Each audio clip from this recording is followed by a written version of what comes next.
Pinangunahan naman ni Pangulong Ferdinand R. Marcos Jr. ang inauguration ng rice processing facility sa Nueva Ecija ngayong araw.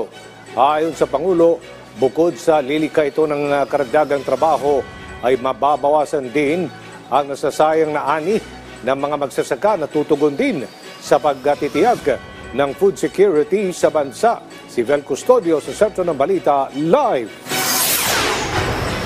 Aljo, bilang patuloy na pagpapahusay sa mekanisasyon ng pagpapalay at pagpapataas sa produksyon at kita ng mga magsasaka, pinangunahan ni Pangulong Ferdinand R. Marcos Jr. ang inauguration at turnover ng rice processing system at farm mechanization dito sa Science City of Muñoz sa Nueva Ecija. Masayang sinalubong ng mga magsasaka si Pangulong Ferdinand R. Marcos Jr. kasunod ng pamamahagi ng 16 na rice combine harvesters, tig-isang 4-wheel tractor with complete implements at cultivator sa ilalim ng Rice Competitive Enhancement Fund o RCEF.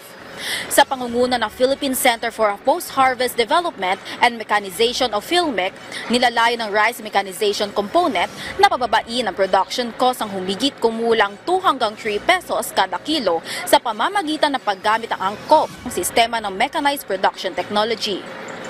Hangad din ng Administrasyong Marcos Jr. nang babawasan ang post-production losses o mga nasasayang na ani ng mga magsasaka na tinatansyang 3 to 5% gamit ang post-harvest facilities. Maliban sa mga ito, makatutulong din ang programa sa paglikha ng karagdagang trabaho, mas malawak na paggamit ng teknolohiya sa mekanisasyon, pagtangkilik sa mga locally fabricated machineries, pagtaas ng ani ng palay, pagtaas ng cropping industry o dami ng tanim kada taon, pagpapadali sa trabaho ng magsasaka at dagdag na kita mula sa paggamit ng mga bagong makinarya at kagamitan. Kabilang sa mga itinatayong pasilidad sa ilalim ng programang ito, ang Rice Processing System 2 na may kabuuang halagang tinatayang mahigit 55 million pesos.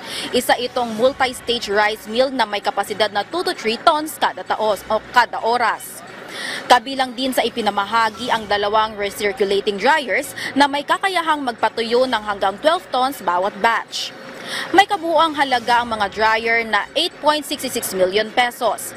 Sa pamamagitan ng mga hakbang na ito, layunin ng administrasyon ni Pangulong Ferdinand R. Marcos Jr. na palakasin ang kabuhayan ng mga magsasaka, mapaunlad ang agrikultura at maisulong ang modernisasyon ng sektor ng agrikultura sa Pilipinas. Ay malaking bagay po ang may tutulong nitong unit na ito dahil ginawa na po kaming mag-ano sa mga bukid. Ang kukan niya sa isang araw yung ganitong klaseng kuan, nakaka 5 hektarya o 6, ganun. Depende po sa ng panahon.